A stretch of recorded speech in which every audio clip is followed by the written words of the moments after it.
In the standard xy coordinate plane, the point 2, 1 is the midpoint of CD. Point C has coordinates 6, 8. What are the coordinates of point D? Anytime they give you something like this when they're talking about a coordinate plane, go ahead and sketch it out. Right, so here's my coordinate plane.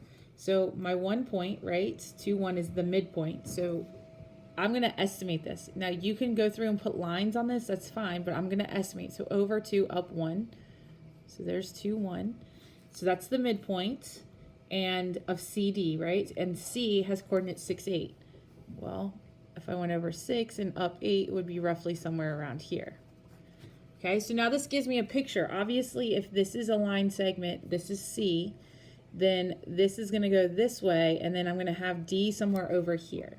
Now, just by looking at this, we can see that it's in the double negative, right? This is negative and this is negative. So the coordinate point of D is going to be negative and negative. So if I look at my answer choices, automatically H, J, and K are out. All right, so then if I look at this, to get from 6 to 2, I subtracted 4, right? So if I'm looking at the x coordinates, to get from this 6 to this 2, I took away 4. To get from 8 to 1, I took away 7. So since this is the midpoint, I got to do the same thing to this coordinate point to get this one. So I'm going to subtract 4 from the x. So I have 2 minus 4, that's going to give me negative 2. And then I have 1 minus 7, and that's going to give me negative 6.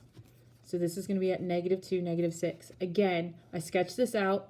I looked at what the difference was between the x coordinates. So I went from 6 and I got to 2. I subtracted 4, so then I subtracted 4 from 2 to get negative 2. And then I subtracted from 8 to 1, that gave me 7, so I subtracted 7, so then I subtracted another 7 to get negative 6. Because this is our midpoint, we know that it's going to be the same distance from here as it is from here.